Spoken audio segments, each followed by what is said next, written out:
All right, good evening, everybody. Today is Wednesday, October 9th. It's the monthly meeting of the School Building and Permanent Building Committee. First item on the agenda would be the evaluation matrix, part one. And to walk through that would be Mike Quinlan. That's right. Well, good evening, everyone. Thanks for joining us. So, we wanted to go through at least the first half of the evaluation matrix tonight. I'm going to walk you through it. I'm going to share my screen. For those who haven't been a part of this, basically the options were listed along the horizontal axis along the top, and the criteria along the vertical axis on the side. And this is meant to be an open discussion here. This is really for you to share your opinions about what you think are valuable or less valuable criteria for each of the options that we've put forward. This is intended to be not just helpful to you all for making a final selection on the PSR, but also to be able to communicate with your constituents, the town, and to sort of give them a sort of data-based representation of how you evaluated each of the criteria and how that ultimately led to your decision of a preferred schematic. So with Mike, that, just break in. The other thing is that we will need this for the MSBA because they'll require us to explain how we came to our conclusion. And this matrix is a document which shows how it was done. yeah, it's the matrix itself is not a requirement, but we do need to be able to show to Rich's point, the MSBA, that there was a thoughtful process of evaluation for not only the options that you may be favoring, but the options that the MSBA requires, even if we don't think that they're likely. Things like a new build, which we think is an unlikely selection. It is a requirement to at least to have evaluated it, and this helps to show them why it was ruled out.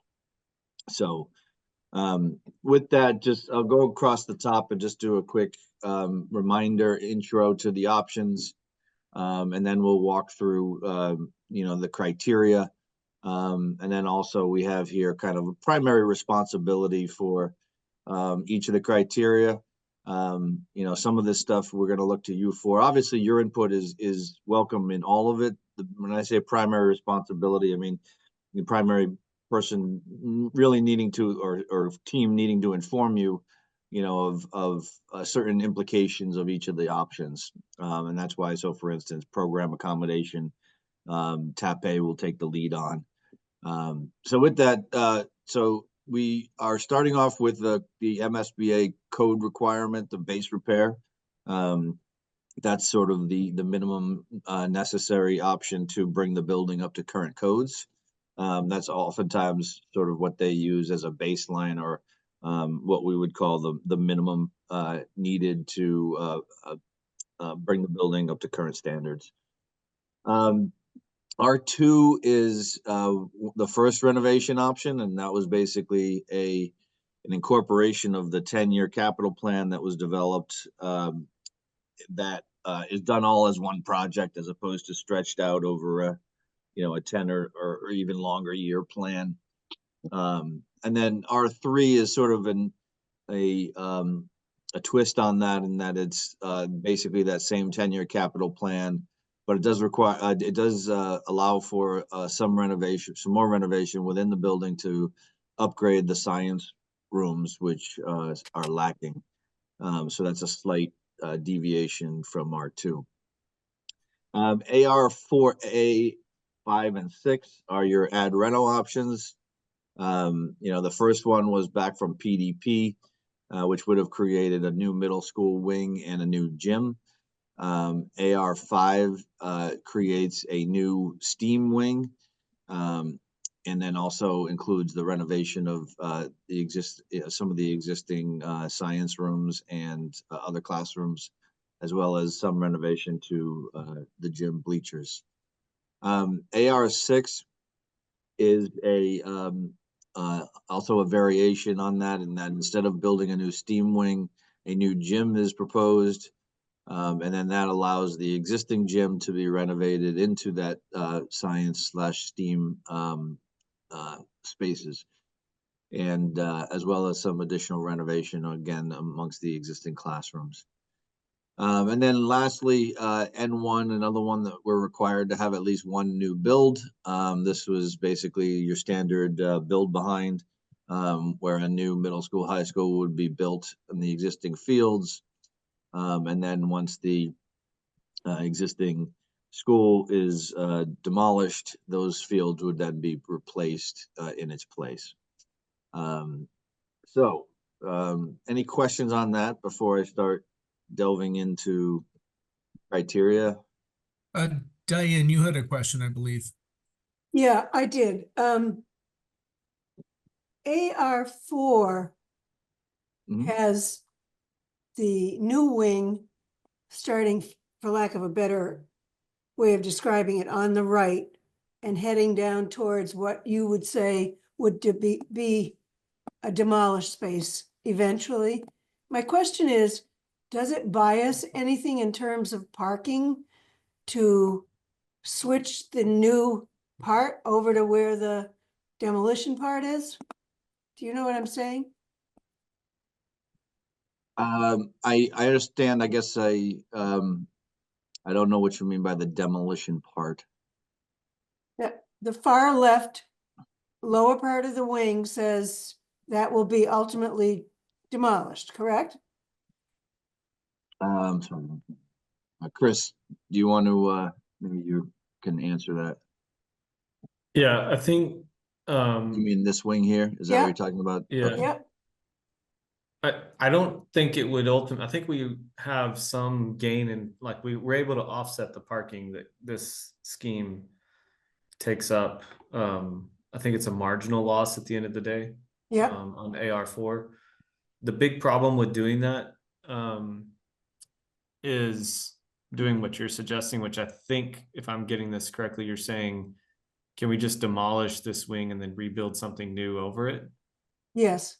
The problem you're going to run into with that is the cost of modulars and where to put those during that process, which AR4 Yeah. currently is able to build something new, move the kids in, and then demolish. And that would bring up, you would incur several million more dollars to be able to do that because of the modular cost alone. Okay. And So Chris, Worst- one other question, sorry to cut you off, Diane, and it just All right. was a random thought. Just thinking out loud, rather than demolish that wing, if that became, could we, I'm trying to get more buy-in from different people. If that, instead of demolishing it, if that stayed as a separate senior center, you know, because we wouldn't have to build it, quote unquote. How would that work, Mike, on the reimbursement? That would be, Well, any sort of renovation of that space would not be, the MSBA would not participate in okay, if you were to choose that option. all right, I just, we would also have to just be very careful about, I think we can get there.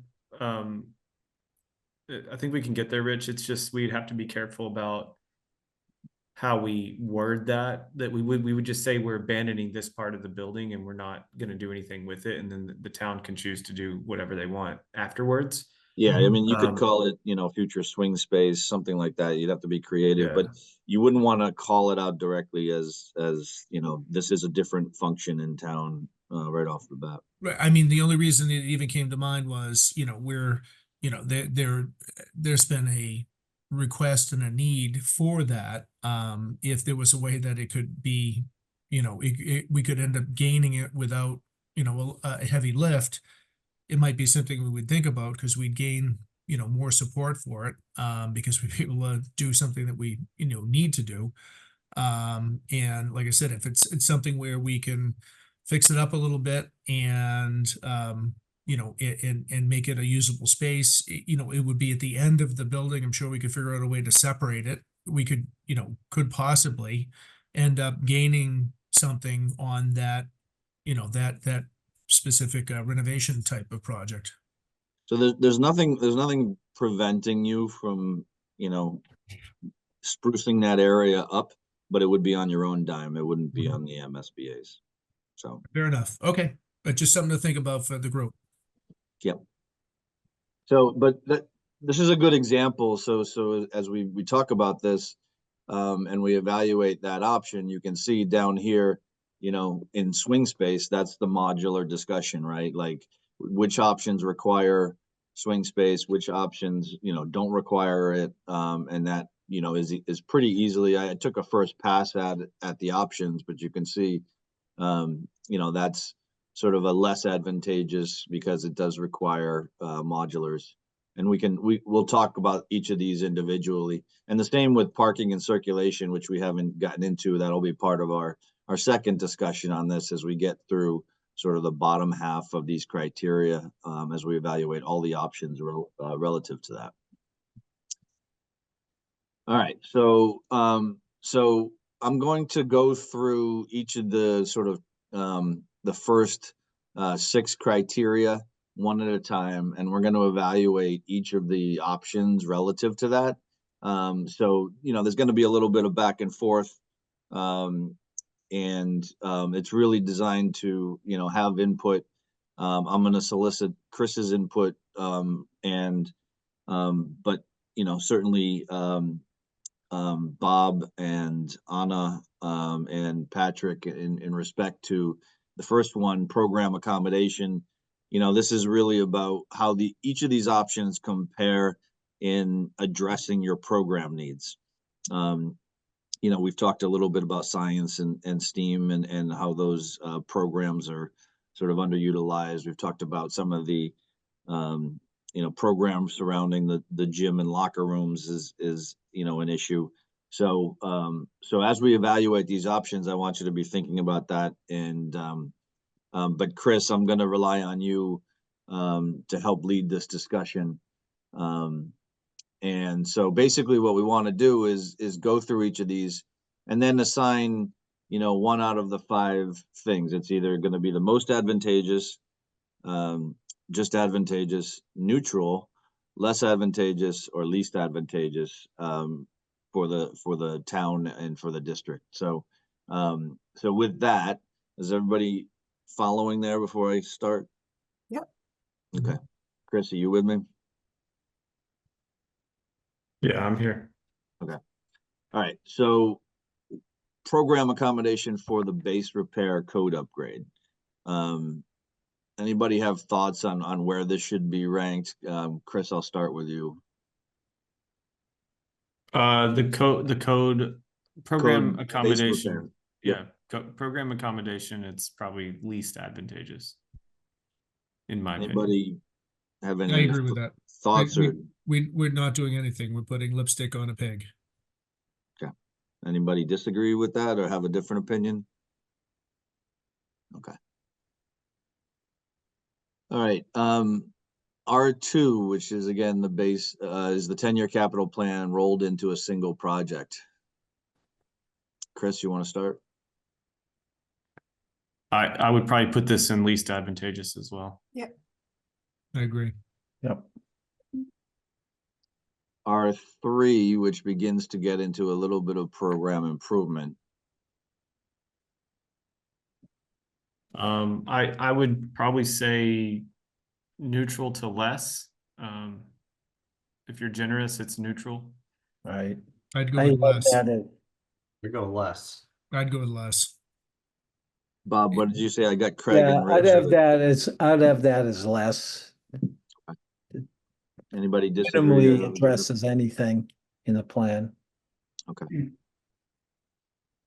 Okay, now into the Mike, The could I AR. come back for a second before we Yeah. go? of course. on? This is Jim. Yep.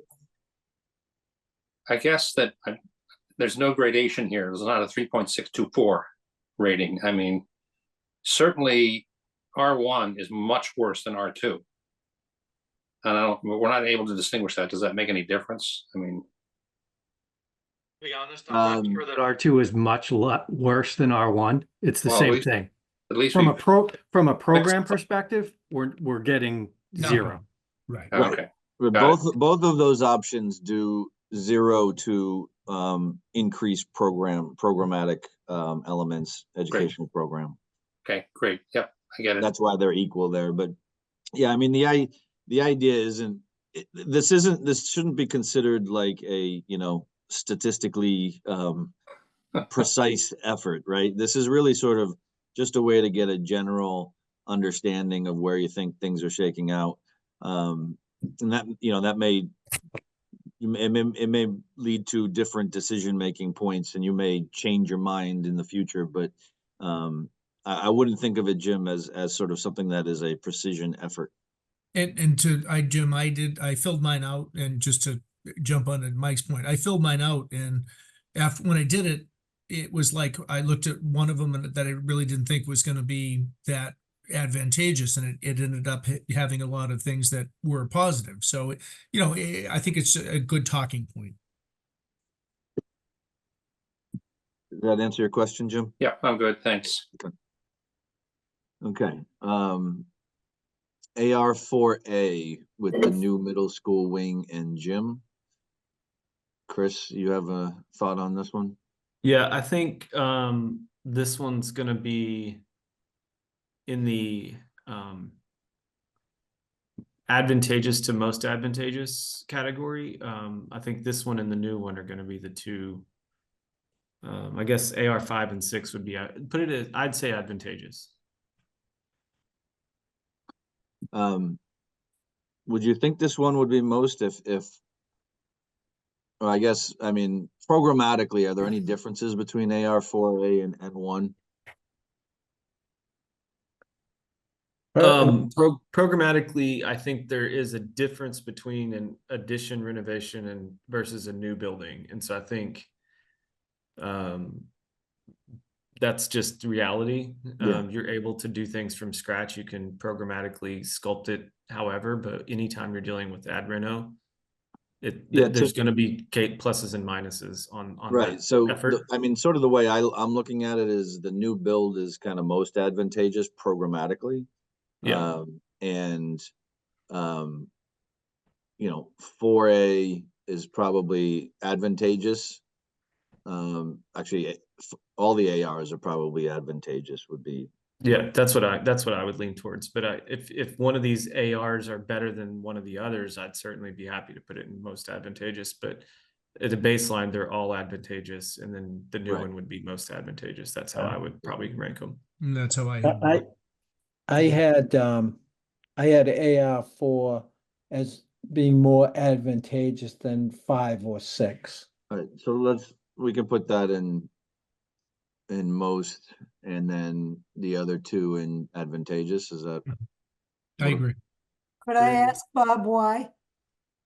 I Um, disagree, I just curious to know. yeah, so AR4A addresses one of the major components of the ed plan in what I think is a better way than 5 and 6, in that it separates the two schools. You have a distinct middle school and a distinct high school. The middle school space can be set up with the middle school philosophy in mind, with the construction and the setup revolving around teams rather than disciplines, and the high school can be organized by discipline. In AR5 and AR6, both of those are really just what we have now, with some Slight steep improvements. added. Yeah, Okay, makes sense. Thank you. Sure.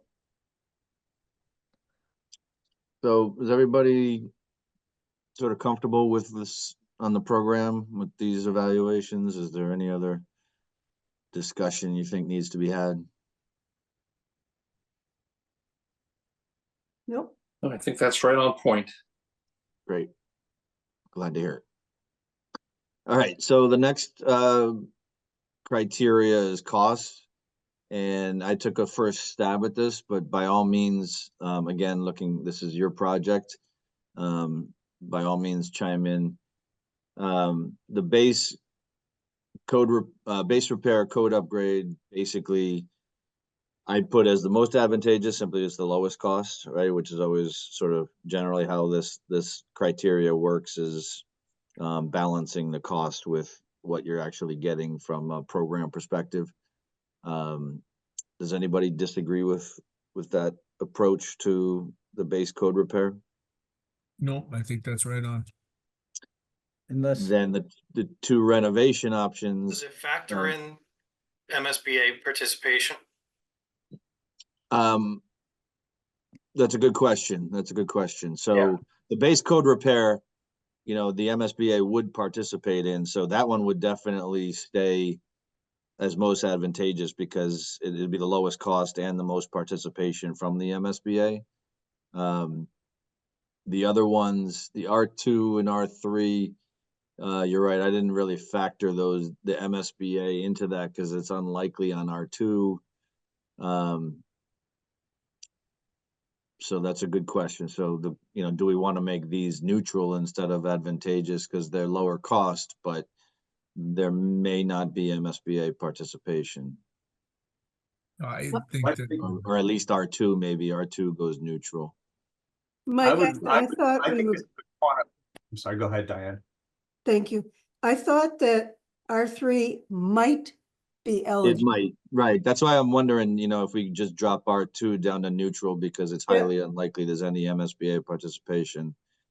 And then R3, we would leave in the advantageous column. Yeah, It seems like this is quantifiable though, whereas the other stuff's opinion. I mean, if there's Correct. a We can come back. Yeah, we can certainly come back to this once we've got, further numbers. We have our estimator, Pete Timothy, looking at the estimates right now. then I agree with you. You start with, I mean, I'd skip this for now because this is a quantifiable amount. You plug Yeah, whatever you and basically, and if that's- it's better, it's advantageous. If it's worse, it's less advantageous. right, and that's sort of where I, did my first pass, right? Obviously, the new build's the most expensive. Right. AR5 and AR6, are a little bit smaller of additions than AR4. And then, as you get down to the renovation options, it's really these two that may be different, even though they're similar in price. There might be participation by MSBA in R3. I have a question, Mike. Yeah, go I'm ahead. confused. R1, you said there's some potential for the MSBA to participate, and yet that plan has in no way addresses any of their space issues, any of their design issues, but still they're gonna spend some money on it? That's correct. That's what they offer as their base option on all projects. And there are examples of towns that have chosen the base R1 option. But is that an R1 that's 20%, or is it's not, 40, I know it's a tough question to answer, but I mean, just relatively speaking. Sorry, what but percent? I don't know what percentage you're referring to. Well, we're hoping for some of these larger projects to get up to 40-45% reimbursement because we meet all kinds of criteria. Yep. R1 meets almost nothing except the building's not going to fall down. So you still have your the same reimbursement rate. You're probably unlikely to get any of the incentive points. So the base rate applies to any of the options that the MSBA participates in. So whether it's a new build or a base repair code upgrade, it's the same starting percentage rate. And then there's different caps, right? So some of those caps you're going to hit on a new build that you won't hit on a base code repair. So your effective rate gets closer on the base code repair to the actual reimbursement rate than than a new build would, right? So I'm not sure if I'm being clear about this. So basically, on a new build, you have your rate, but then there's a cap in site work that once you reach a certain percentage of that you exceed the cap, which means you end up spending more of your money. And so the effective reimbursement rate goes down. And I think that's the key thing to look at is that the base code repair, where you really don't have site work, or it's minor site work, you're never going to reach that cap. So the percentages and how they compare to each other, on a new build, if it's 40%, when you end up, or 30%, 35%, when you end up reaching those caps, with the code upgrade, you might be a little bit higher, a few percentage points higher, because you never reach those caps. Yeah, well, I'm asking about 0 versus something, because then I don't understand R2, where we concerned that we wouldn't get anything. And yet, Because that R2 doesn't address all of the code repairs. Right, Chris? So can I think I think that R1 and R2 are very similar, Mike. I think we might want to check on the reimbursement on a base renovation, because I think the MSBA requires us to study it, but in our experience, if it doesn't meet the ED program, then they've had feelings about that before, and I just don't know if that's changed in recent times, like with Jeff's conversations with them, and you've probably been on those calls as well. Yep. So I'd want to. No, it definitely needs to be confirmed. Yeah. You're right about, does that truly meet the ED program? well, my understanding is that by definition, it doesn't. All the things. That's where I was at, Mike, was if Yes. R1 and R2 are at least advantageous from a programmatic perspective, I would anticipate the MSBA having some major roadblocks about reimbursement on those. That very well may be the case. Yep. Versus R3 is like we're starting to get there, and they may, that's at least advantageous, and it all of a sudden becomes a little bit more advantageous cost wise to pursue that. I don't know that, but like I'm just not in those conversations with the MSBA, so I really can't comment. Right. And what I can tell you is that the difficulty is that they're unwilling to commit to anything until we submit it. Right. So that's the way, that's their approach to these things. Is we can have lots of conversations, and they have told us multiple times. I've had, at least 3 conversations with the MSBA where they've said, that they're willing to work with the town, that, they're willing to explore options that are less than a full program. They've even said, as I mentioned, that they'd be open to smaller square footages than their standard, as long as it meets, the town's criteria for class size and things like that.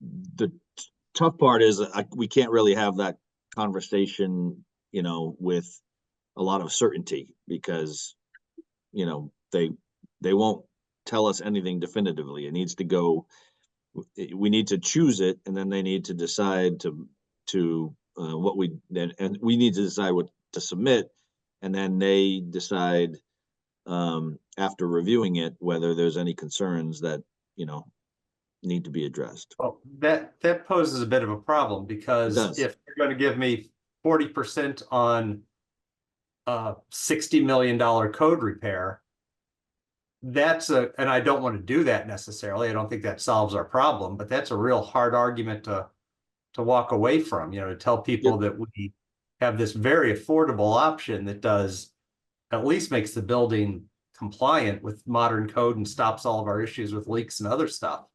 So I think from an explanation standpoint, we need to know for sure if base code upgrades are eligible and at what level. We've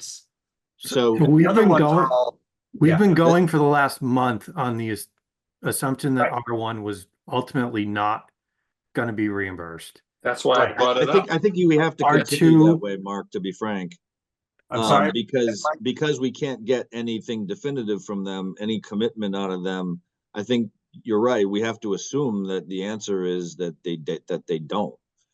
That R1 and R2 were not going to get reimbursed. The first one that was worth a conversation, but not guaranteed. And still skeptical was R3.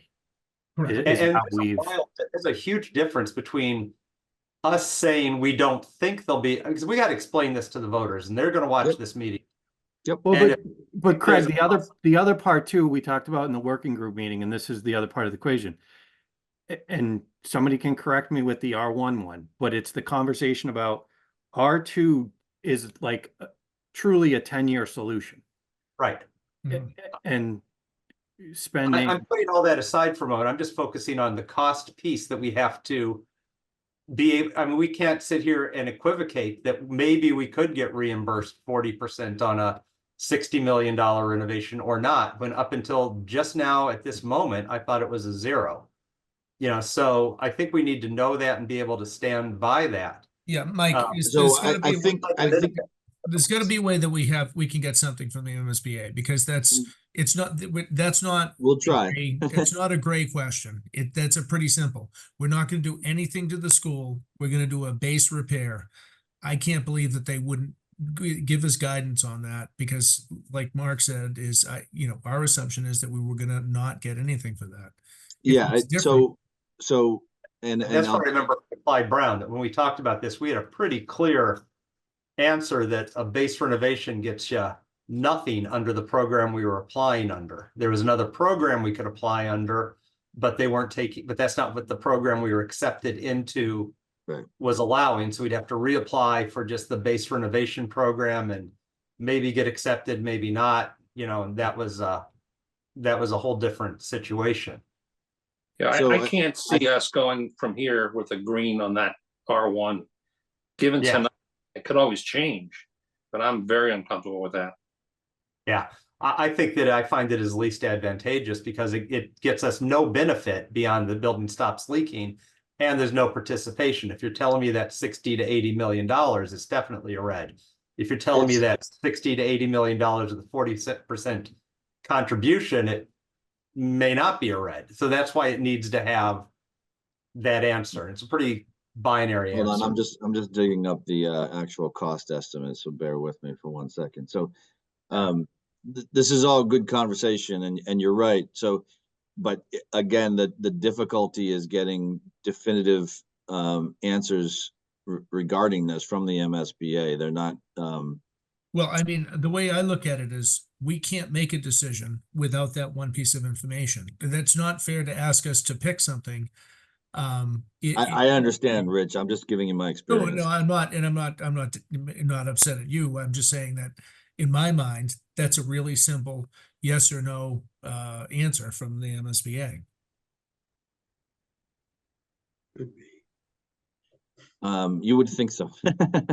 But I guess my point is that here on this evening, I know we're not finalizing anything. With all this uncertainty, I don't think this matrix should be with a green most advantageous for R1. I absolutely agree with you there, Jim. I think What- that's, I what think that's would a you- red what- at It's Worst your day. project. What would you like it to be? orange at best. Yeah, I agree. Okay. Yeah. Are there any others that you feel need to be discussed or changed?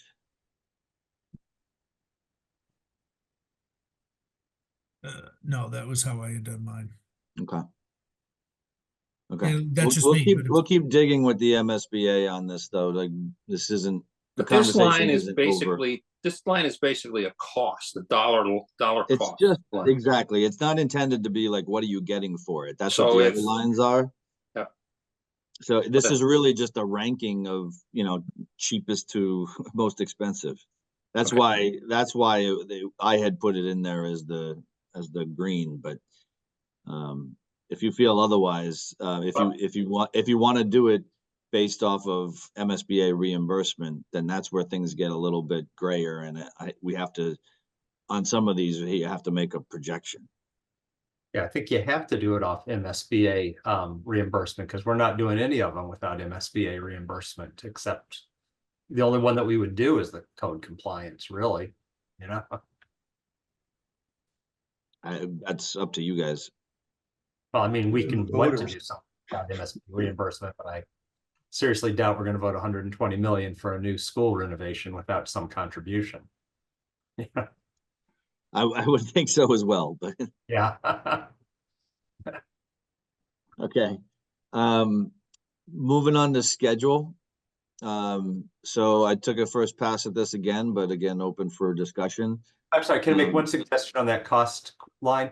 Yep. Why don't we just delete the colors and you just put in the numbers with MSBA highly likely reimbursement? Then it kind of speaks for itself. And we can color code it after that, once we have those numbers in there.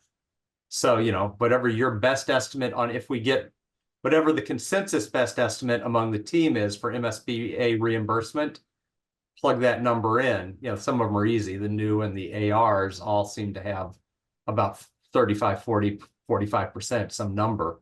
The other ones are judgment calls, but then we have a number in there and we can color code it pretty quickly after that, you know.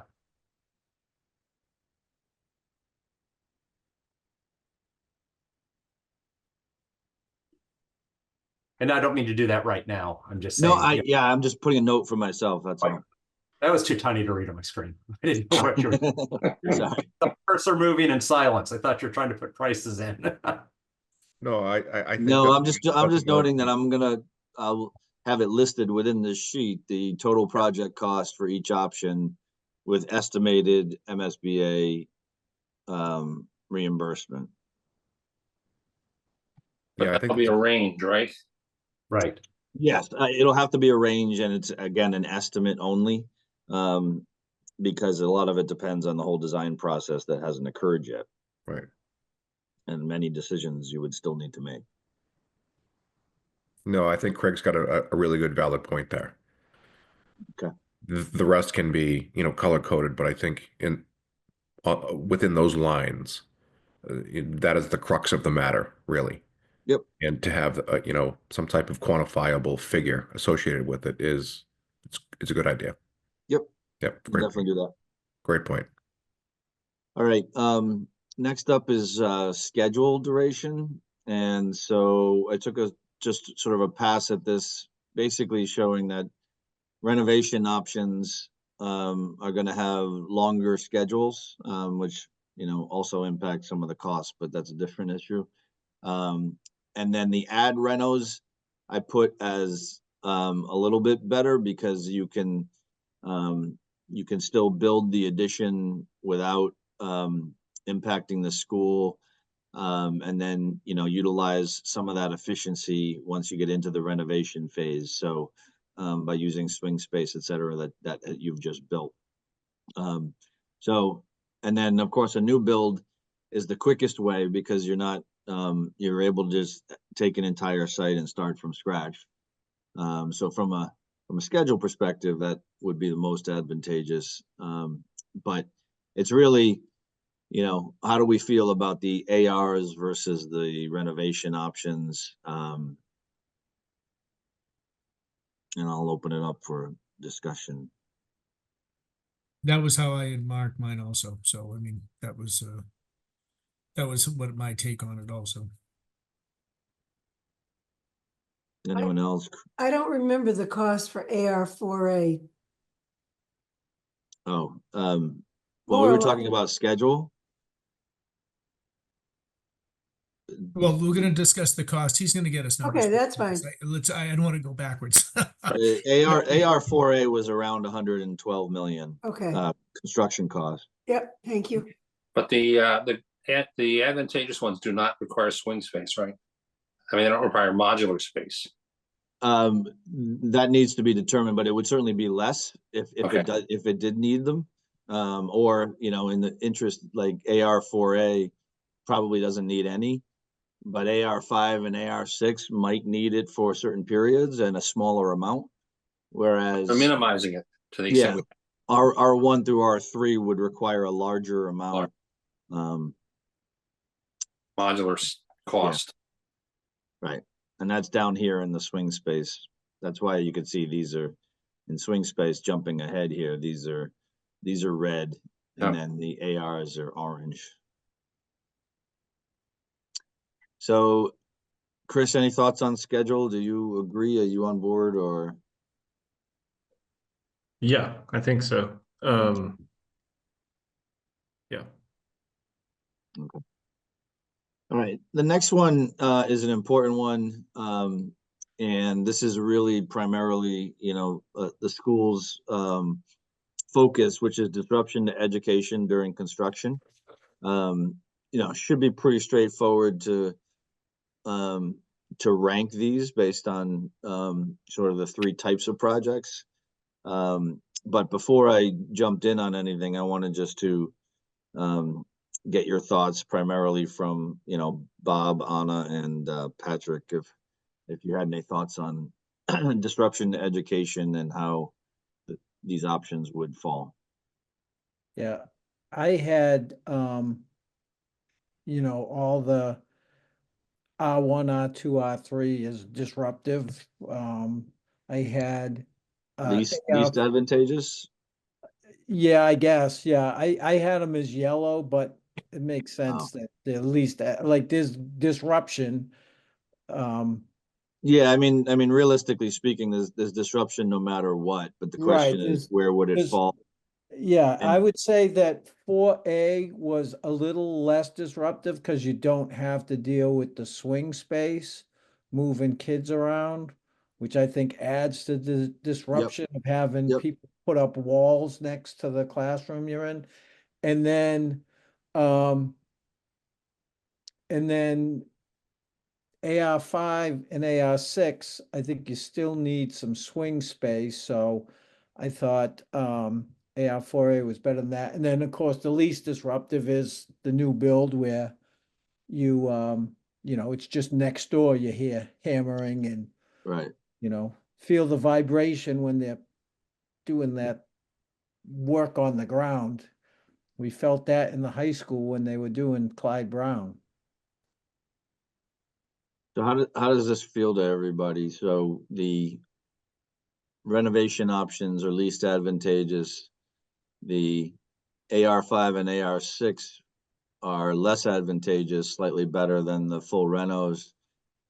AR4A slightly better than that at a neutral, and then N1 I just put down as advantageous since it still would have some disruption, but not, another site away from the school. Yeah, Bob, I have a question for you. You indicated earlier that 4A met the ed plan. Are there any other options that will meet it for you? The new build would meet it as well. The other AR5, AR6 would have to adjust, like the ed plan as it is written would have to be adjusted quite a bit for AR5 and AR6, because essentially in AR5 and AR6 we're addressing the issue of science wings and some collaborative space, but we're not addressing issues of two distinct schools. We're not addressing the layout of the classrooms to work around collaborative space and things like that. So, I think as the plan is written now, AR4A and N1 address that plan as it's written now. The others we'd need to throw out a lot of the plan essentially. Okay.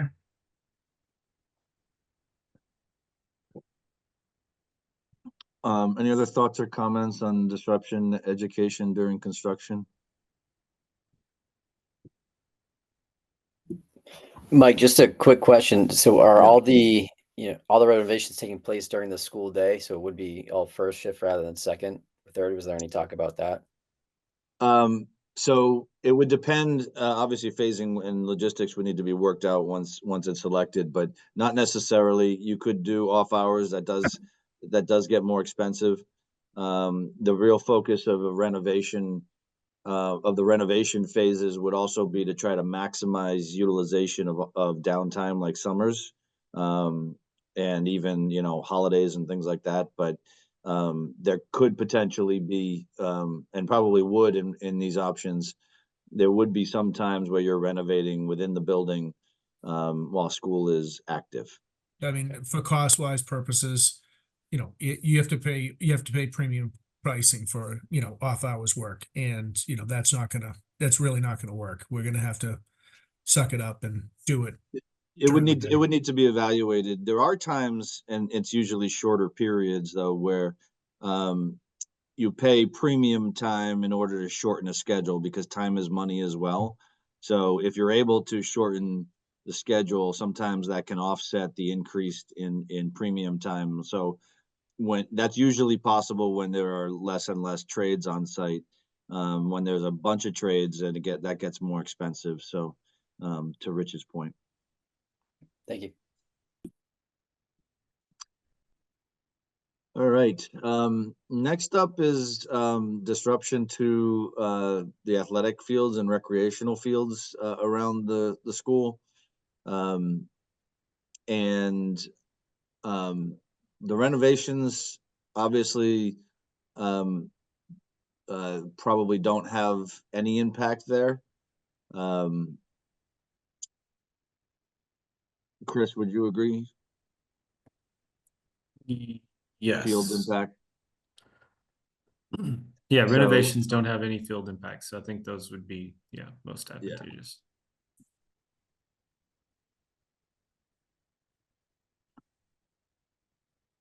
Does anybody disagree with that? Okay. We're gonna need construction laydown space and trailers. Where are we gonna put them?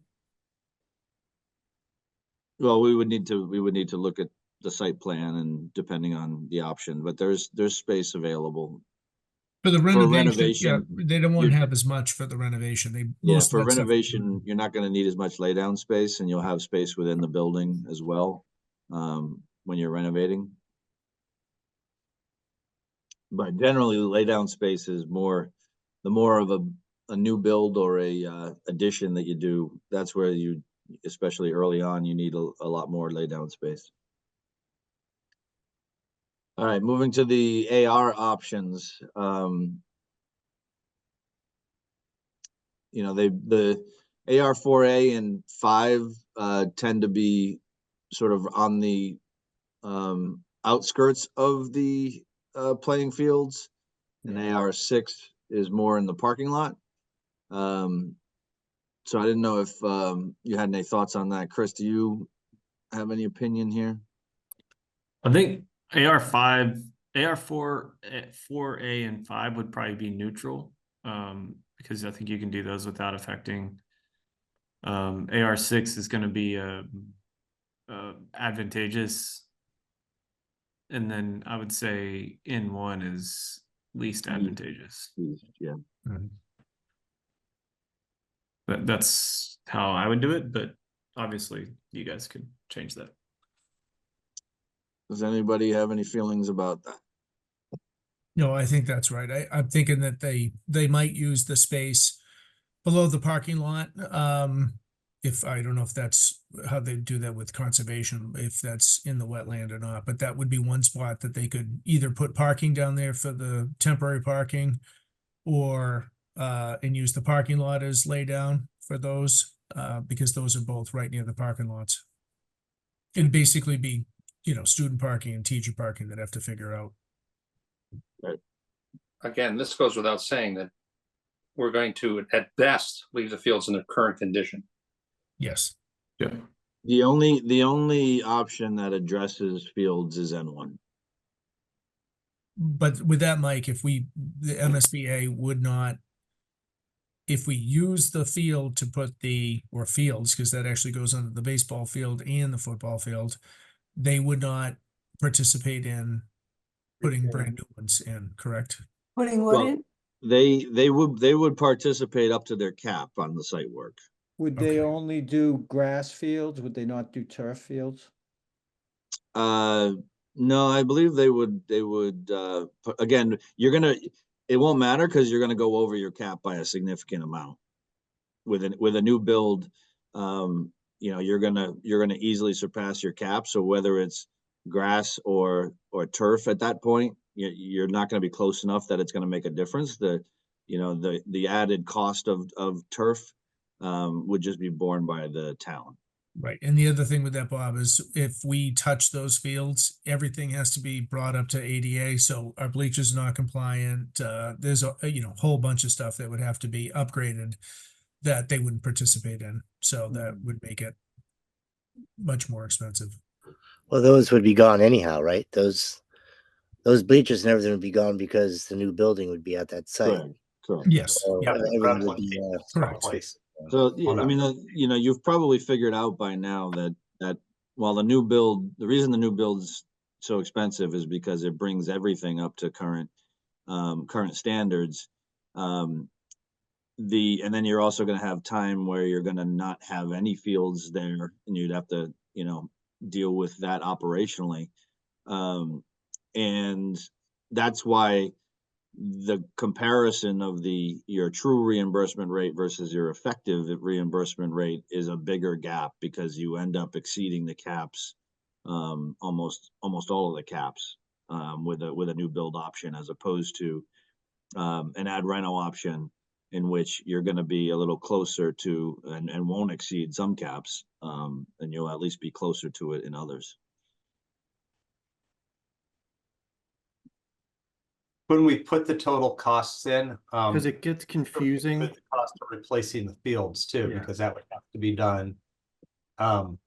If we do the new construction, on the new construction only, because if we do tear those fields out, we do have to replicate them. So that would be a cost that's assigned to the new construction. I'm not sure we've always been carrying. And I guess to that point, because people do hear, well, if you touch the fields, then they'll reimburse, then the state would participate. But if our current N1, to Craig's point, if the costs aren't in there, or really, yeah, you'd participate, but the cost of everything, we'd really be paying for it on our own anyway. Mhm. I think collectively, we need to acknowledge that even if we do touch the fields, the state's not going to chip in to replace them, and that's 100% going to be on Millis's dime. That's if kind of the way case. it works out. It's a bit confusing to people, because they don't. It's very convoluted the way the MSBA. Right. So what people hear is, if you touch the fields, the MSBA participates, when in reality, when the math plays out, they're Right. not. Well, it's all dependent on how you. They participate in all site work. The question is, would you be able to do a new build? Let's say there were you weren't building on fields that. Let's say you were building on a completely greenfield site. You still have to do the fields, right? Like, so if you had space like right adjacent to those fields, and you could build a new building and still use those fields, then yes, you could save that money about having to build new fields. But technically the MSBA is participating up to a certain point. Yeah, I think and that's why it's hard to just say, no, the MSBA, you can't say, no, they're not participating. And you can't say that the fields are, entirely part of the town's costs. But generally speaking, once you get through, all of the site work involved with a new build, almost all the time you're significantly over the cap when it comes to site work. That's why I think the simple answer is just put the cost in for the new building and fields. It is. Subtract out the MSBA reimbursement for just the new building, because we know the site work is going to eat up any reimbursement we would get for the fields anyway, and that gives us our cost. Correct. I don't think we have to go into as many explanations, or at least quite close to it, But you can't take out all of the reimbursement that's allotted to the site. I guess that's where. No, but we're going to use all that reimbursement that's allotted to the site to build the school, pretty much, aren't we? I mean, we did at Clyde Brown. We were on Greenfield site. Almost all of our site work, we came in just at the limit for site work, or slightly over. I don't think we went over it by much. But there was nothing left over after that. So if we had done that on the school fields, when we did that, we'd have nothing left to build new fields. Right. Yeah. Let me take a look at it. We'll run some preliminary numbers through the MSBA's spreadsheet for their project funding agreements. and then we'll see sort of, you know, if you were to do it with just the site work for parking, hardscapes, you know, landscaping, site utilities, you know, how close are you to the cap with just those numbers? Right. We have to be in a position to tell the people of the town what we're gonna do with the fields, if anything, and if we're not gonna do anything with them, why?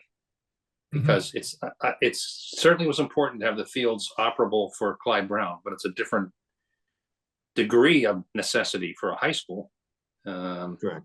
So again, the N1 is the only one that addresses fields right now. Every other one does not touch the fields. Right. Okay.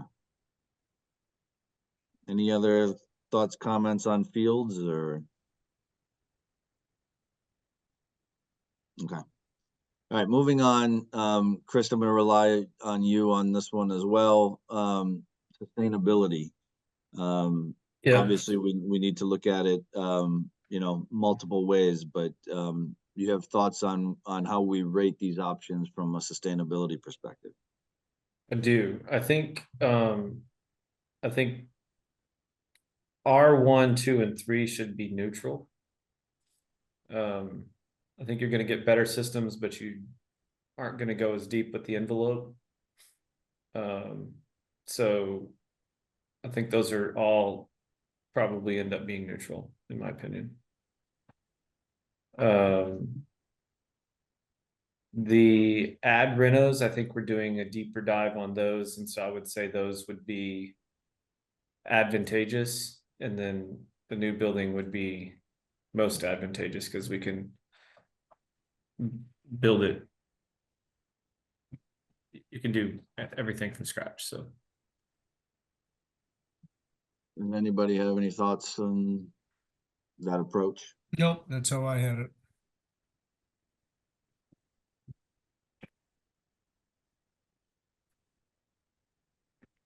All right. Good. So it's been about an hour. We've gotten through the 6 criteria that I wanted to get through tonight. The only other thing that I think we had on the agenda was, Chris, you were going to present the updated massing. Do you have that available, or do you want me to put it up? can you put it up? I can grab it if you don't, but.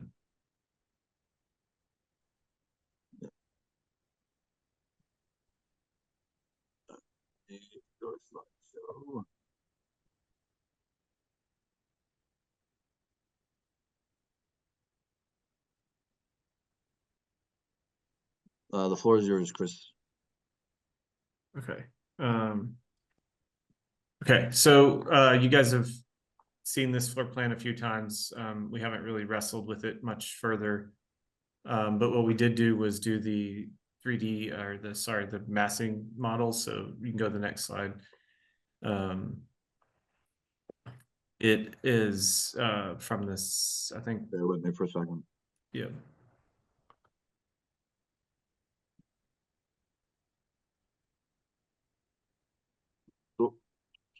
Sorry, jumping around on me for some reason. That's all right. Oh, Yep. there you go. All right. So the southwest side, you can see the existing building is sort of all grayed out, and then we highlighted the mass for the new STEAM building. You guys had previously seen a version of this where the middle courtyard was infilled to create the heart of the school idea. But this just shows less that with the new STEAM and STEM edition here. You can go to the next slide, and then you'll see it spun around from the other side. Again, just a 1-story volume, nice and flat. Okay, you can go to AR6.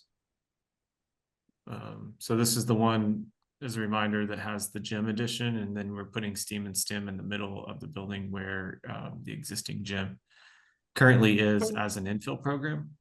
And so you can go to the next slide. You can see that to the right there, that box. Probably should have did an overlay on that, and that's my bad. But you can see it to the right there, big volume square box, hosts the gym. And then you can go to the next slide. And there it is again.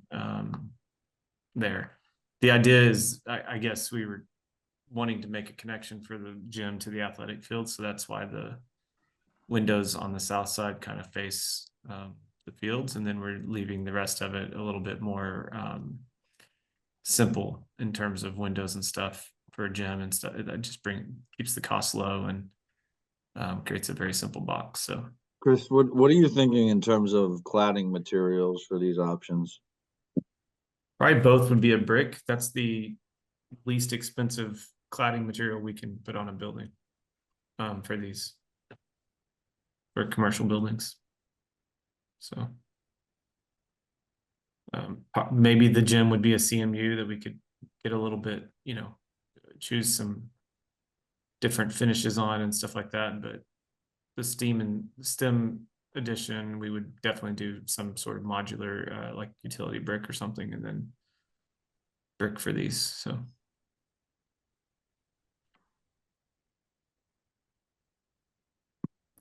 it's also the longest lasting material probably too. So any questions? That's what we wanted to show you guys, was just the massing, should it have any bearing on your decision making. But I think this is mostly a cost and program exercise more than it is massing at this point. But that's all we had to update. Can you do the floor plan again for 6?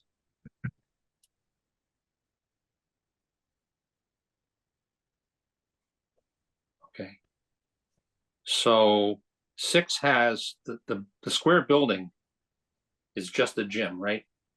Correct. Yes. And we've moved the STEM into where the gym used to be. Yes. And the auditorium and all that just stays the same. Correct. And did what happened to the administrative offices there? Are they gone? They're still there. Still right here. They're just hidden. Okay. Can you see my cursor, Jim? I can. Okay, yeah. So that's the entrance to the admin area right here. Right. And the office. And then So the gym's in the parking lot. Pretty much. Yes. Okay.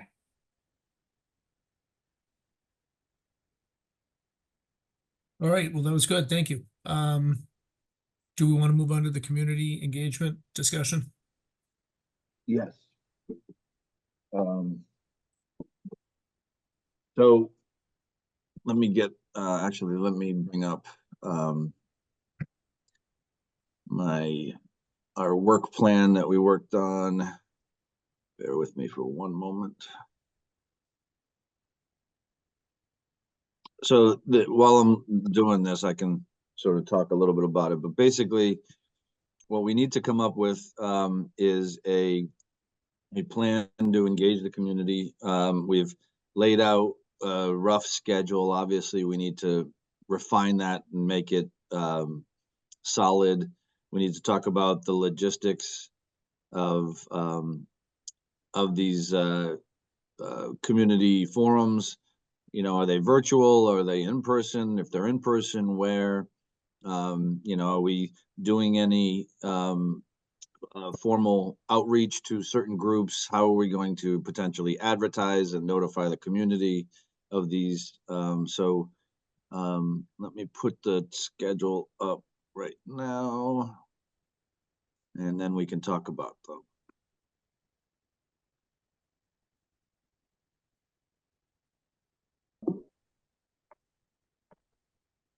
All right, can you see my screen now? Okay. So this was a work plan that we developed back in September. Essentially, right now we're here at the October 9th. But our plan was to be able to do at least 2, if not 3 public forums. We've got 3 on here right now, 2 before the fall town meeting on November 19th, and then one after Thanksgiving, right before a sort of a final selection on the PSR. So right now we've tentatively scheduled it for, we've tentatively talked about with the working group, an October 29th virtual public forum. That could also be recorded and then posted online for people to access if they're unable to make it. And then a November 5th public forum, which That's could be election another- day, you know. No, bad day. You can Bad forget day. that Yeah, date. that's right. Yeah. Jim's gonna be busy. I thought I had changed that. My bad. So let's just tentatively put in the 6th. But again, the dates are fluid. These are just proposals. It's obviously it's your decision to decide where these fit in and what the best options are. These are just sort of our first pass. The November 6th, we put in here, do we want to do another virtual one, or do we want to do that one in person? Do we, do it at the high school library like we did before? Do we find another location? That's all up for discussion for this group. And then we slid in another one after the fall town meeting, after the holiday, which again could be sort of a final touch base with the community before you select a preferred schematic option. So I'll open it up for thoughts, comments, first on the dates, and then we could talk about also the venue or the virtual nature of them. Mark, for the for that, what's the school's position on this? How are they? Because the bulk of that is obviously going to come from you guys. Yeah, I mean, the dates, I don't have a problem with the dates in November 6th. I mean, yeah, we could do that. Like, I don't have a problem with it. I'm just hesitating on even just doing it the night after. If that's too, Yeah. That's a bad idea. I think it's Yeah. too soon. Not a good idea. People might be Go out a some might week. be happy, some will be upset. Yeah. All right. How about the 7th? How about the next week? What do Yeah, you go think, out a Mark? You week. think- Yeah. Okay. yeah. Well, the only other thing is the next week we do have an SBC on the 13th, but we could do, say, the 12th, the night before. Okay. I think pushing it off. I think that it's gonna be pretty busy at that on the 5th. I mean, it could be the 11th or the 12th. 11th's a holiday. 11th is, Oh, yeah. that's right. The 11th is Veterans Day. And Duh. 12th is a school committee meeting. We can adjust that if we need to, though. We could do the 14th. Check my calendar. Hold on, October 14th would work for me. 14th is fine. I could do 14th.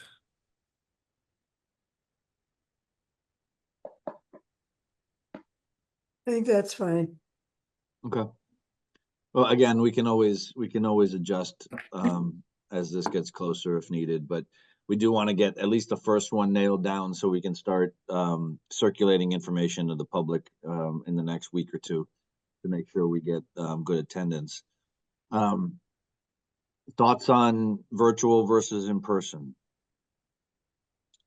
Well, I think what you guys said was that we get more people that show up for the virtual. I think the thing is doing it in person, you get to actually meet people and talk to them. And I think that's very important because I think doing the first one in person, seeing what people, yeah, and you can have conversations. Virtual is harder to engage Mhm.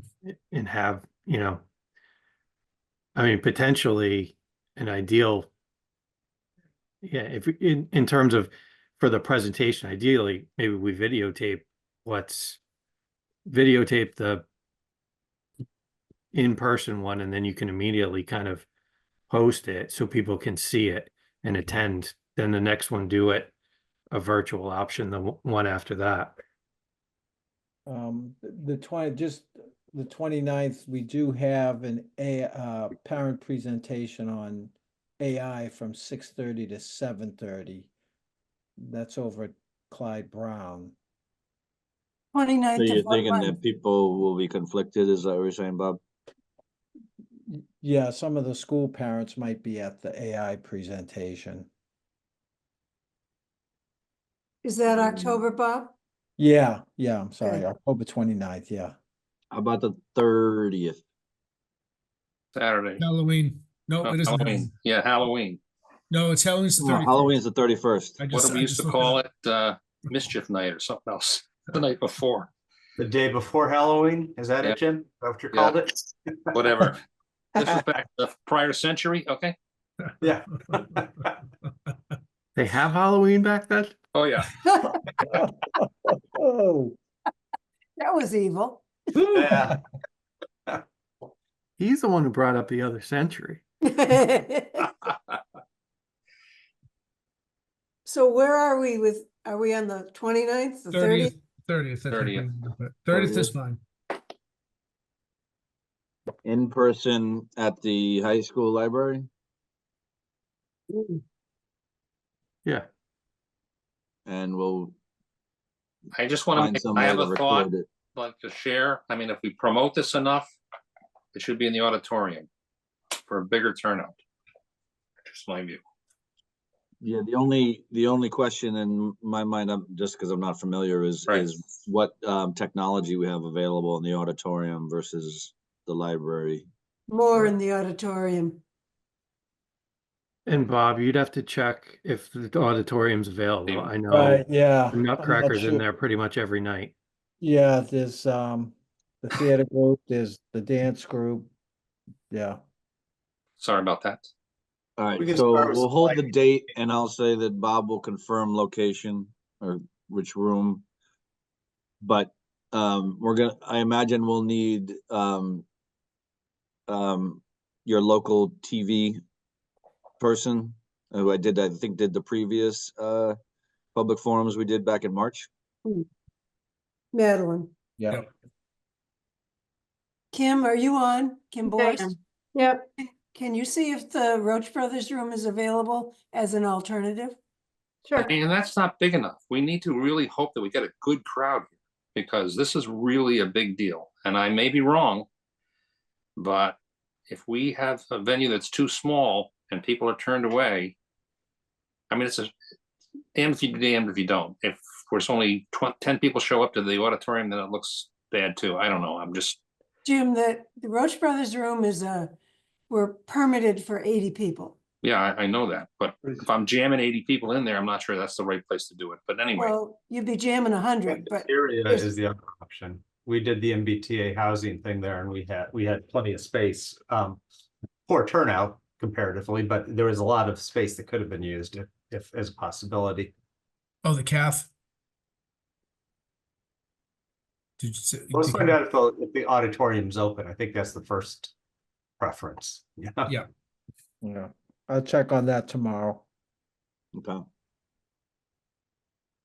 So then the next question regarding, especially the first one, is outreach and how do we get the word out? What are the best ways, the most successful ways you've had in the past of notifying the community and making sure they're aware of this?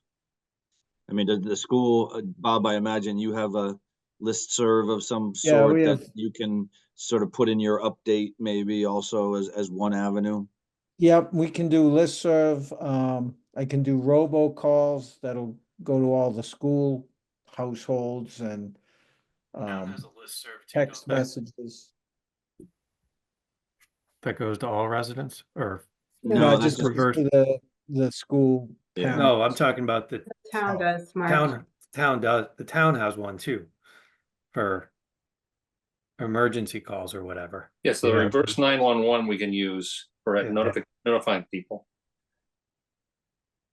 Jim, what exists, Jim McCaffrey, what exists at the Glen for notifying the community? Well, you can put advertisement in the mailroom. That's about it. I mean that these people are on reverse 911 too, and so I mean they are. I don't know how many. We can work with, obviously the more things we try, the better it is. So we certainly can try both of those things. I think we can work with TAPE to develop a flyer that could be posted at strategic locations. Like you mentioned, at the Glen, it could be posted at Town Hall, it could be posted at the library, anywhere, you know, that that residents might be able to see it. We could, So put it- if we could also put it in the paper if we have enough time, because Yep, they still we have can do that too. that, they still have it's not the Gazette, it's the whatever free paper comes around. Can we use the Yeah, do sign? you have a hometown weekly? We have Yeah. hometown weekly in Medfield. Can we use the sign in front of VMB? Yeah, I don't see why not. Like an A-frame sign? Yeah. I think we did that last time. I think they had that last time they had it. I don't remember. Oh, we also, let's see, are we allowed to use the Facebook page too? It's just announcing a Put it on the meeting. town We couldn't use Facebook page. We can put it on the town website as well. Information. Yeah. It's Right. informational. It's Oh. not that. It's- It's advocating. not advocating, right? Yeah, so we could use that too. There's that electronic sign that's on Plain Street now that says the sidewalks are under construction. I don't know if that could be put somewhere. We'd have to talk to the chief. Or like, yeah, a mobile directional sign. Yeah, that would be through, public safety. DPW or probably it's DPW. So the question on that is who's gonna lead the charge on all these, putting all these things out? So what we're gonna do first is I'll work with Chris and we'll develop a flyer digitally that could be printed, or it could be potentially put in a newspaper or emailed or whatever. So that'll be just so we have all the information. In order to do that, we need to identify the final location in terms of which room. And so we need to do that first. Once that's done, we can assist with any advertising postings if we have contact points. If you have a local contact point for any print media that you'd like us to run an ad for. Anything else would be sort of town email systems or town robocall systems. That's something I don't know who would lead that from your end. I think that's Karen usually. Yeah, town Yeah, we can administrator's send office an for the email. town. Yeah. How Yeah, about, let's go back to the other century and get a revolving loudspeaker truck that runs all over town telling people to show up. Jim, I don't want to date you or myself even, but they have a town crier event going on in another town. I really thought it was bad. Jim, I thought you were gonna volunteer to hold a sign on To the street drive the corner. truck. Yeah. Come on, come all, right? Yeah.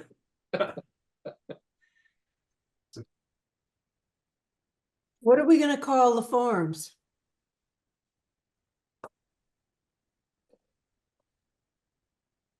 I mean, are they an Passed. update on the schools or? Sorry, I thought you said farm, so I was just trying to figure out what I was thinking. Yeah, I have no Sorry. idea. Yeah. You both have beans in your ears. I You guess guys so. are getting loopy. Yeah, this is I think I would call it it's a informational meeting on the potential school project. I think we want to that's all we're doing right now is because I think just having information available would make people excited to come and see. I think shorten it to update on school planning. I think you gotta tell them. Oftentimes we would just call it the middle high school project, community forum or project update or informational session. Yeah, I think, yeah, describing what we're talking about, the middle high school, I think that would help too. Yes. I Yeah. agree. Yeah, because we have a parallel effort going on the operational side. So we want to make sure people understand that if they come, they're going to hear about the building. Yeah. Correct. It should be clear that it's a building project meeting, not an operational meeting. And then the other thing we'll have to think about, Chris, is what do we use in terms of graphics? Obviously doing a floor plan is going to be not the right way. Maybe it's just a picture of the middle school, high school, existing picture, because the options are going to vary so much that we don't want to necessarily show like, a new build on the fields, because that's going to get people Yeah. convinced. Right. So Bob, maybe we just use some existing photography or something like that. does the auditorium have a big screen that we can Yes, put up on the stage? yes, yeah. We have one that drops down. Okay, but it's not a TV high res or anything. No, but the projector is pretty good. And Okay, it can project right off a computer, okay. so it's pretty good. All right. Well, I think. Anyway, I'll be in touch through Rich and through Kim just to sort of identify, some of these methods for getting the word out of who the point people are, and we'll Eric and I will obviously work closely with you guys to help in any way we can. But I think we've got a fairly good strategy, at least for the first one, and then we'll get through that and see how we change or stay on course. Yeah, I think we ought to try to push on trying to get this, get the initial start worked out earlier than later, just because I know things will get bunged up and take longer and we'll have to wiggle a little. So I think if we could try to push on this at the beginning, it gives us more time to make changes and adapt. So. Yeah, the other thing just popped into my mind that I never really talked about was the start time. Is 6 p.m. the right time? Is 7 p.m.? It's always kind of a double-edged sword. You want to be respectful of people's time and get them home at a reasonable hour, but if they're still commuting, sometimes they struggle to get there for the beginning. Given that it's virtual, maybe it's less, maybe we push it a little bit later, and I'm sorry, it's in person, we keep it earlier, and then if it's virtual, we can do them later, but I wouldn't start before 7, if Okay. not 7:30. Okay. Okay. All right. I agree. Do you have a preference between those two? I mean, it's up to you guys. We can do 7. I mean, I think a little earlier, just because. I think 7:30 is late for people with kids who are Yeah. trying to. Yeah, get I home. agree, especially since there's going to be a lot of content and it may lead to a lot of Q&A, which is actually what you want. As 7 opposed to, again, each time is a double-edged sword, but Yep. 7's also you trying to get kids from after school activities, and then you're trying to get home and have dinner, and being somewhere by 7 isn't always like, so you're damned if you do, damned if you don't. Like, I think yeah, and 7's that's fine, why but- often we'll do, the next public forum at a different time, that may work for people. We've Yeah. also done public forums on Saturdays. Yeah. If that's what it takes to really reach people, then, we're here to support that. You may have better luck with virtual because people that are trying to balance kids and everything else can just. turn on. Typically, that's the Throw it case. up on the yes. screen. Yeah, I mean, I understand you want to hear from them. But I think it's more important to get more people listening to what we're trying to say. Probably good to have a mix.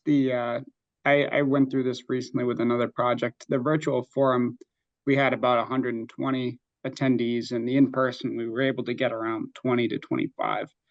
So it's double-edged sword, as you know, we discussed. You can get a little bit more engagement out of the people that show up, but the young folks with kids, it's easier for them to sometimes watch it when they're at their own house. So it could be good to do a little Who bit is the target audience here, folks? I mean, we're Every gonna have to voter. convince a lot of people. Every voter. I understand that, so I don't want to overdo. And the most likely to be supportive are going to be the parents that he might take. So in a way, what you're trying to do is not ignore them, but start to broaden this conversation to people who do not have kids in the school, because their support is going to be really critical. So having said that, I think Necessary, I would yeah, say. I mean, that's why I think for older folks, maybe I'm wrong, you know, an in-person meeting is more dynamic. Yeah. And if we have 25 show up, that's a loss for us. So I'm assuming we can do a hybrid series, right? Oh yeah. It's an in-person, but it's also broadcast in a Zoom or Teams meeting. Obviously, it'll need to be moderated, and questions can be brought in through chat, and they can be answered by the appropriate individuals. Like that might be the best way to handle that, because you're Yeah. capturing. I've done that before as well.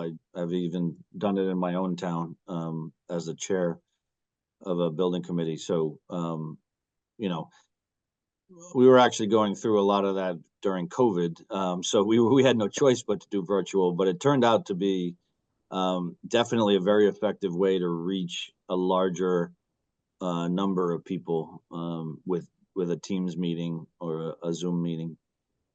Right. I mean, the younger crowds, myself included, I have my family, and I only have a certain amount of hours to join it, or as opposed to, show up at a physical location. I think a hybrid might be the best solution. The only difficulty with the hybrid is that sometimes when you have such a large meeting, it's a little different. It's a little difficult to manage a virtual option while you're also addressing your in-person attendees who tend to kind of overwhelm the Q&A. Sometimes it's a little easier to just do an in-person broadcast or virtual for everyone. Why don't we start off the first one? I think we could do since we already determined we wanted to do the first one in person. We do the first one in person, we tape it, and then we broadcast it, and then we can make a decision on if we want to try something different on the next one. Sure. We actually, with the MBTA and select board meetings now, we broadcast. We didn't take questions from the people viewing, but it gave them a chance to come in on YouTube. Ellen has got that going for the select board meeting where they could watch the meeting. It's one of our goals. We accomplished it. So you could watch the meeting. So I'm very proud of it, but you can watch the meeting on YouTube. You can't comment on it, but it might be that sweet spot mix. I agree with Jim. We're not trying to really use this as a chance to reach out to the school parents as much as we are to the other voters who may have questions that aren't going to directly benefit from it, that need to know the community benefits of this, not the what's it going to do for my child benefits. And also, so the thing we always land on at the end of these forums is ways to contact us if you have questions, which is through the project email. So people, even if they aren't necessarily in attendance and just watching the broadcast, will be able to see, okay, I can send my question to this email address. Yeah. Okay, so sounds like we're gonna stay the course for in person with a video broadcast for the first one, and then we'll see how that goes, and we will adjust course if needed. Okie dokie. Anyone else have any comments, questions, concerns on the community engagement, or anything else for that matter? Mike, did we pinpoint who is going to reach out, or who handle the Facebook and local signage postings? So we'll work with Rich and Kim to identify who the point people are, and then we'll take point on that. Just in terms of getting it obviously they control it, we don't, but we'll coordinate, just making sure we're distributing what they need to distribute. Yeah, and Mark, we'll need stuff from the school too. Yep. I think that would be If helpful. I would also, if you still want to do a robocall, you know, we need a script of what that is, and I imagine that would be narrated by Bob, unless people feel otherwise. Well, if it's townwide, Karen usually does it. Karen Bure In DeMarco. terms of execution, but I mean, in terms of the recording. It used to be her voice, but now I think it's now a computer generated voice. Okay. Is it? Okay. AI, here we go. And Can we I get Diana Ross to do it or something? I can still send one out to the schools. Yeah. List Yep. as well. Yep. Okay, all right, well, good, thanks, Mike, appreciate it. And Chris, if Chris is already gone, Chris is. No, he's still here. Oh, I didn't even see it, because you look for the tap A. So, I think we're all set with you guys, thank you. And we're gonna move on to our, next item on the agenda would be, review and approve invoices. Which I don't have any, I think because our meeting was so soon, we haven't It'll be generated the a new one next, yet. yeah, the next meeting we'll have project invoices for this project, I do, which, by the way, is scheduled for, currently scheduled for October 23rd. Okay. All right, since we took care of bills, which is we like, that's a one that we like to approve. The next item of the agenda is to approve the minutes from the meeting of Wednesday, September 8th. 18. So I make a motion that we approve the minutes as written. Second, Motion's been made all and seconded, all in favor? aye. Aye. Right, great. Aye. Yep. All right, the next item on the agenda would be PBC. Oh, and so this is the end of the school building committee, so Okay. all the school folks. Good night, everyone. Good night, Are thank you. Released to go Mike. home. Thank you. Thanks, everybody. Thank you. Thank you. So we adjourn the school building committee Yep, and call to order the PBC. yep. I make a motion to call the permanent building committee to order. Second. Motion's made and seconded, all in favor? Aye. Aye. Aye. All right, great. So Ellen, you're on the podium. Okay, great. I'd like to open the select board meeting. Craig, you good with that? He's gone. He's right there. Oh, yeah. Oh, Maybe he's I gone. had to run out for just a moment. I He's gonna- apologize. he's Thought gonna we were bear. being billed. All right, I'm gonna open the select board meeting, Craig. Excellent. All right, good. I don't know how I'm gonna top that last presentation, but I'm gonna try. Should I bring up our Excel spreadsheet, Ellen, with color coding and? No. Oh my God. But there will be no need for spreadsheets for my presentation. All right, you ready? So I'm not gonna give you, I've been in front of so far the capital planning committee, the what's the other CPC? Community preservation. Community Preservation Committee twice. Once they didn't have a quorum, second time they did. And now I'm with you, so it'll be my fourth presentation, and if I don't get this perfect, you can sue me. At the Capital Planning Committee, no, which one's the one that gives you money? CPC, Which one? community preservation. I was successful at the Community Preservation Committee to get 50% of what we believe the cost will be.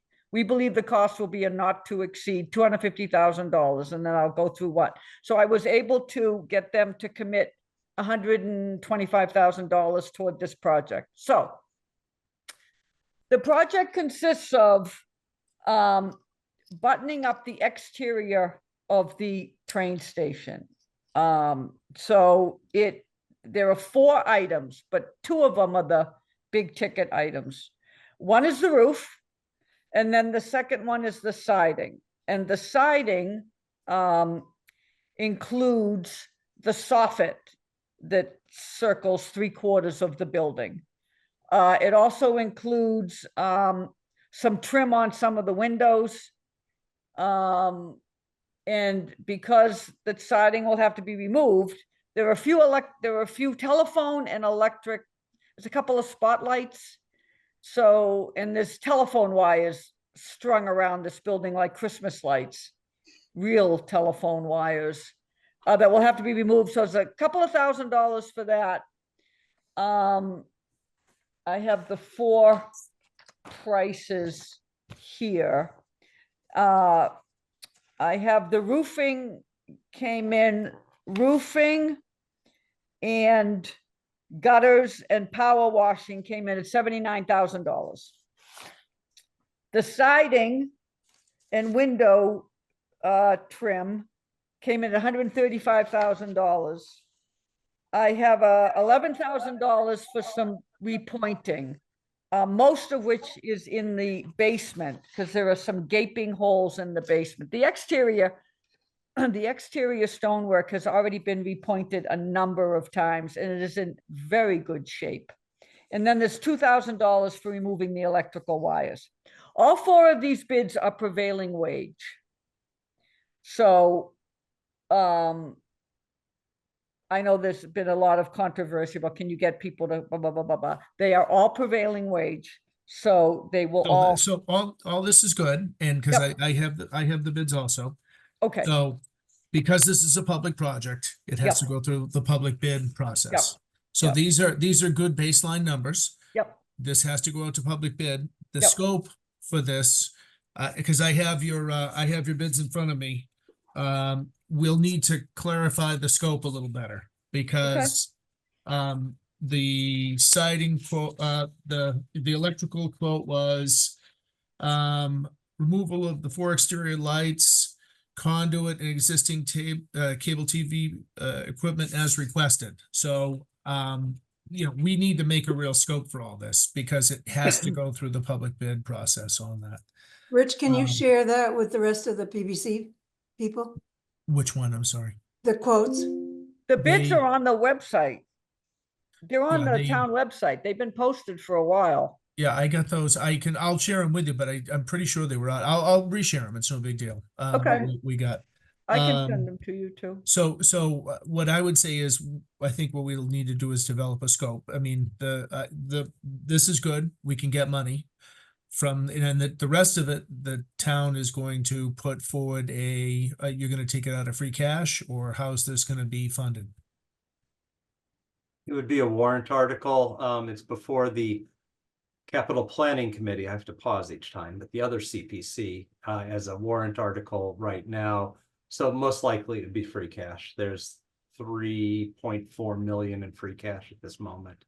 So the funding mechanism was decided a little bit further towards the end, but right now it's before the Capital Planning Committee as a project to be evaluated. Okay, and that's fine. So, I mean, money makes money makes the project a lot easier to do, which we hadn't had before. So I said, other than having to go through the process because the state requires us to, I mean, that's fine. We can work together on developing the scope exactly. I would say we'd probably have to look at the siding. I mean, I assume from what I read, we're slapping vinyl siding on the thing is what so that I mean, it's going to keep the building watertight. I think it would be a discussion. But I mean, I think these are all positive things. Well, thank you. Yeah, but you're right, Rich. This was just a to see Picking where up we point. were, right? Yep. Are we at $250,000? We at $500,000? Are we at $1 million? So the fact that it came in at this, I agree with you. Now I can put together the exact materials and I can put together really the exact square footage of all of it. And when we put it out to bid, it'll be more detailed.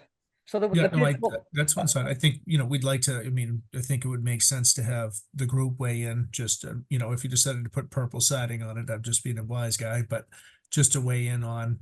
no, what absolutely, lumens, no, yeah. none of this, all of the colors of the shingles, the color of the siding, even the grade of the siding. I have the particular sample of siding that this particular contractor quoted.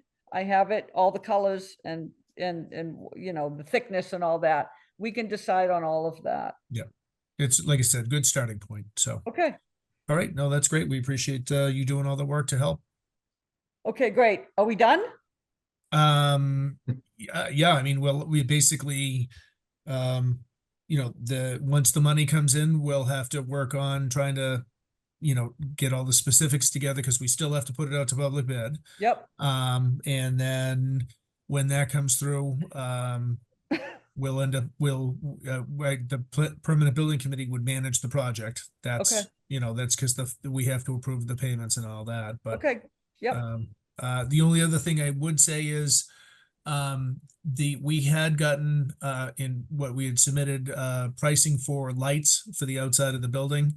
We did. Security lights, so we probably may want to, get that pushed in. also. Update that. It wasn't too much. We I can, have the copy of that. That was a few Yeah. years ago, right?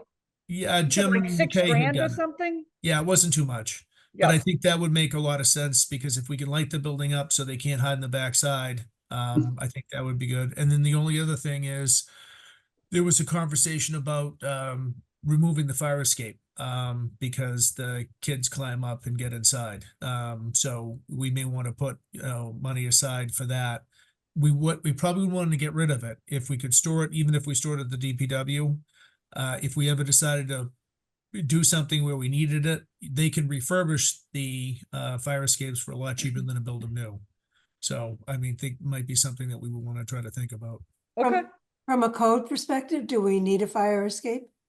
Well, we don't have it depends on the use of the building, because right now there's no use of the building. And that would be something, if we had the money, we could do it. If we don't, you know, if we don't have a need to do it, we don't. But having something set aside, I think would be a good idea. We're just mothballing this building and making sure it's not a public hazard. I mean, and then when we get around to somebody actually having a use for it, it's protected, right? That's the point. Yes, but to that point, the interior is not going to require hundreds of thousands of dollars. But that's not we're just trying to make sure that the interior doesn't get destroyed Exactly, and everything else. So exactly. But building, but once this is done, I'm just not foreseeing another $250,000 to make it tenantable. So it's, I mean, that's just my Yeah, I mean, the building inspector would have to check. I mean, there's, you know, they have with the ADA and all that stuff, there's, you know, because there were specific, when the architects looked at it, there was specific uses that would be permitted, because it's not, ADA compliant. So you know, that would limit Right. the tenants that you got in there, but you know, you are correct. You could do a little or you could do more. It Yep. all depends on what happens. what So, we get. You're agreed. Yep. All right, good. Is it the opinion of the select board that you want to rent it?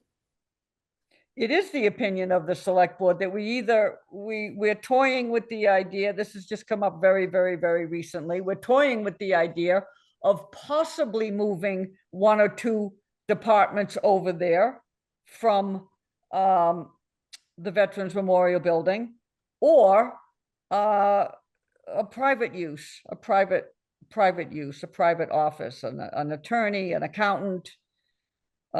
This Erin point, wants to open a I don't yarn think shop. we've had a request to move some town offices over there. I'm not as on board with it as until I get more information, but the Yes, private agreed. party, we've already Agreed. discussed a private rental, and if somebody was interested in it and we could get it tenable, not tenable, but tenable at a reasonable Tenable. cost, then we can, then I'd be in favor of that. I think that's what we've talked about on the board, and we have an official meeting. So that's So what I'm saying. basically, you'd be renting it at an extremely reasonable rate because it would be someone in there basically protecting it and making sure it was occupied.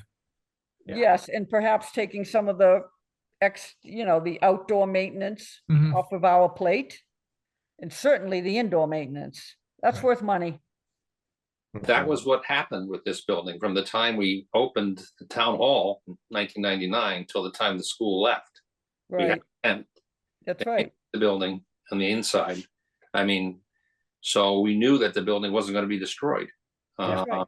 But in the meantime, the roof leaks, et cetera, et cetera. So I think it's prudent to get this thing buttoned down, as you said. Yep, I agree. Okay. All right, good. Well, thank you for taking the time. We appreciate it. All right, I'm closing select board meeting. Good night. All right, Night. good night. Thank you. Bye-bye. All in favor? Bye. All right, I think, I'm gonna leave too. Thank you, though. all right, thank you, Craig. Appreciate it. Fred. All right, I think that was about it. So unless there's anything from the group. Are we welcoming our new our new member formally? Oh, yes, Now he's John, actually a yeah, member? he was appointed, and did you get sworn in? I didn't know that. That's great. No, I didn't get sworn in. I didn't actually see any information. I have to complete the code of ethics review, but Okay, I don't know about swearing in. I don't know where that leads. Yeah, Okay. there should, Very there should- complicated, John, be careful. Yeah, there's a whole right hand thing, I'm sure. Right.